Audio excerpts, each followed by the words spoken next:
Hello and welcome to my channel over here at Old World Soap Shop. I'm so glad you can join me. Today I'm doing it a little bit differently and I'm going to go through the soap making process first. So I'm just showing you that I have my butters and oils measured out, my ice water, my sodium hydroxide, the lye, and I just wanted to tell you that first I'm using 2 oils and 2 butters. The oils today are sunflower oil and coconut oil, and the 2 butters that I'm using are shea butter and cocoa butter.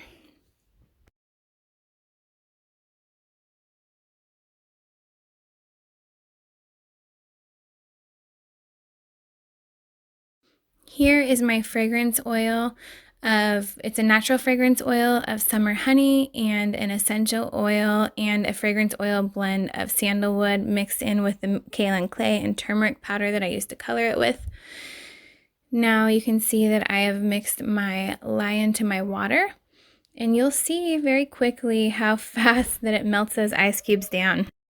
So here in just a second, I'm going to get the temperature for you with my infrared thermometer. It's amazing how fast it heats up even with all those ice cubes in it. 136 degrees. Wow.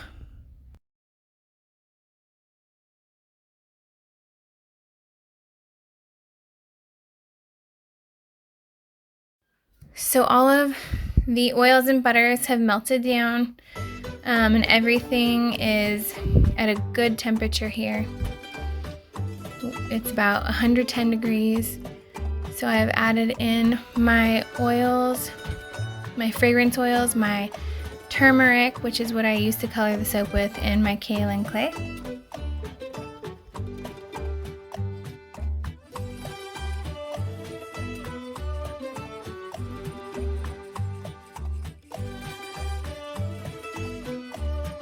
Now I'm mixing in the lye water solution.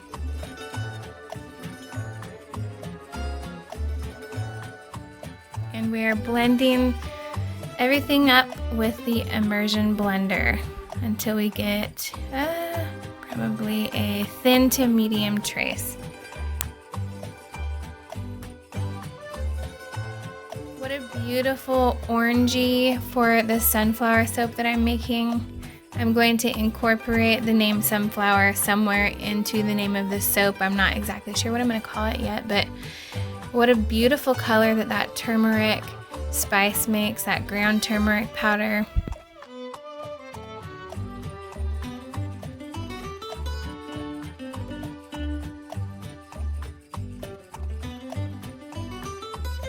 So right here you can see I meant to make a couple sunflower molds out of this soap. I meant to make a couple soap into sunflowers, and I actually poured it into the dahlia side.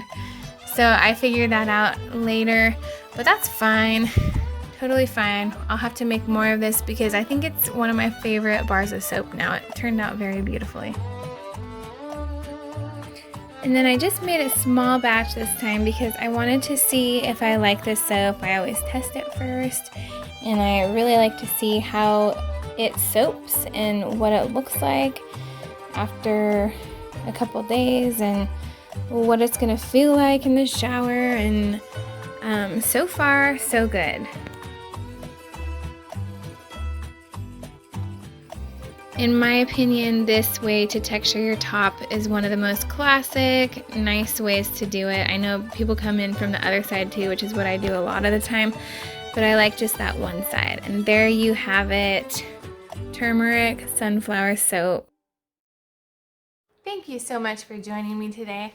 So I've made the soap, and now I wanted to go over some fatty acid properties that are in the soap and the beautiful things that they'll do for you. So today in this recipe, we use sunflower oil, a large portion of sunflower oil, cocoa butter, coconut oil, and shea butter.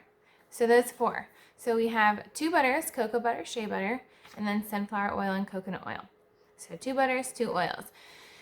And it's made a very beautiful bar of soap. So I just wanted to go over, in the sunflower oil, it is primarily made up of linoleic acid and oleic acid. And these are very moisturizing and conditioning fatty acids. the benefits that they put in soap when saponified are still moisturizing and conditioning properties. It makes your soap bar feel creamy and silky. It makes it lather well. So those are some very good. Oh, also, sunflower oil, besides those fatty acids, contains a lot of vitamin E. So very good for your skin, sunflower oil is. Another one, so cocoa butter is rich in palmitic acid, stearic acid, oleic acid. So again, it's moisturizing, it's conditioning, and palmitic and stearic acid make your bar hard. So that's where the hardness of the bar comes in. We know cocoa butter, if you have like ever bought it in a brick, it is so hard to cut through. So that's why I like to get those little, quarter size cocoa butter wafers, because it's just so easy. You just take a few out. Anyways, yeah, cocoa butter. It'll harden your bar. Okay, so then shea butter. Shea butter has 4 of the properties we already talked about. It has palmitic, stearic, linoleic, and oleic. So again, it has that creamy lather. It also provides hardness to the bar. Shea butter is a harder butter, not as hard as cocoa butter, but it will provide hardness to your bar. Now, coconut oil, I had to take some notes on this. Coconut oil has caprylic acid, lauric acid, myristic acid, palmitic, stearic, oleic, linoleic. The caprylic acid, it works as an antioxidant and it's smoothing on the skin. So it makes your skin feel smooth. It's what gives smoothness to your bar. Lauric acid, when it's saponified, creates a foam. So that foamy soap bar that you have in the showers because of that lauric acid. Myristic acid also creates foam and a hard bar. Now I'm going to get my recipe ready because I'm going to go over the ingredients with you and tell you exactly what I used. Okay, so again, I always tell you guys, I go on to soapcalc.net to formulate recipes, and you can too. It's really fun. It'll show you the range that you want for your soap bar quality, and it will show you exactly where you fall based on the oils that you put in. It's going to show you the hardness of your bar, the cleansing, conditioning, lather, bubbly, creamy. It'll show you exactly where you fall. And then alongside of the hardness, it'll talk about, the lauric, myristic, palmitic, stearic, all of those acids. It shows you the properties here and what number they fall at. So also go in and put this in for yourself, because if you're off a few ounces, you're going to want to change your recipe based on the amount of oils you have or butters that you have. You do not want your bar of soap to be lye heavy because it can burn your skin. You want it to completely be saponified in there, that lye. And on the other hand, if it's too soft and everything's too saponified with a bunch of super fats in there that are not, which 5% is a good rule of thumb to be unsaponified. But if there's too much that's not, then your bar is going to just be super soft, might not set up. But for me today, my recipe is as follows.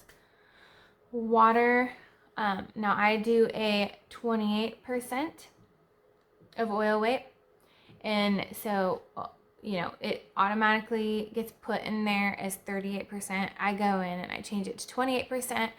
It helps with soda ash to kind of prevent it or bring it down a little bit. So I changed it to 28%.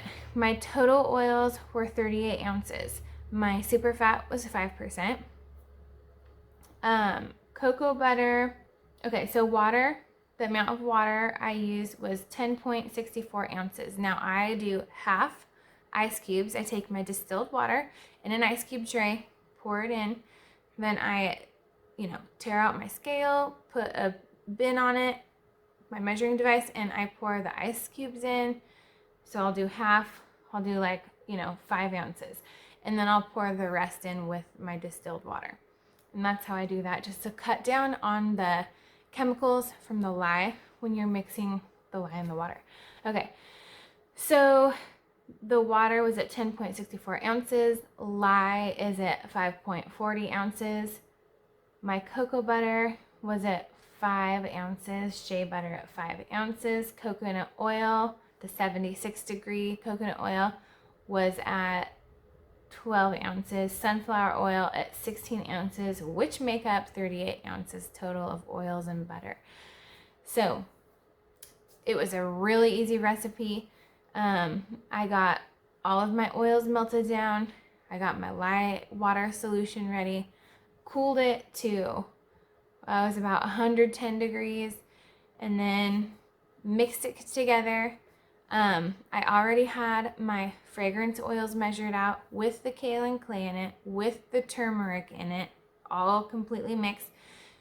Dumped that in, made a beautiful orange. Like, I just put a little bit of turmeric oil in. I did not expect it to be this orange. I expect it to really die down a lot, but it maintained the color.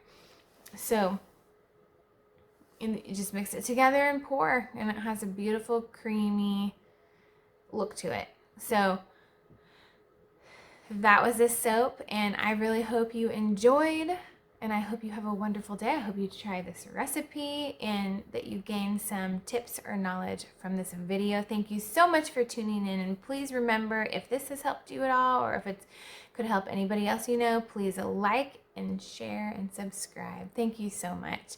I hope you have a blessed day. Bye.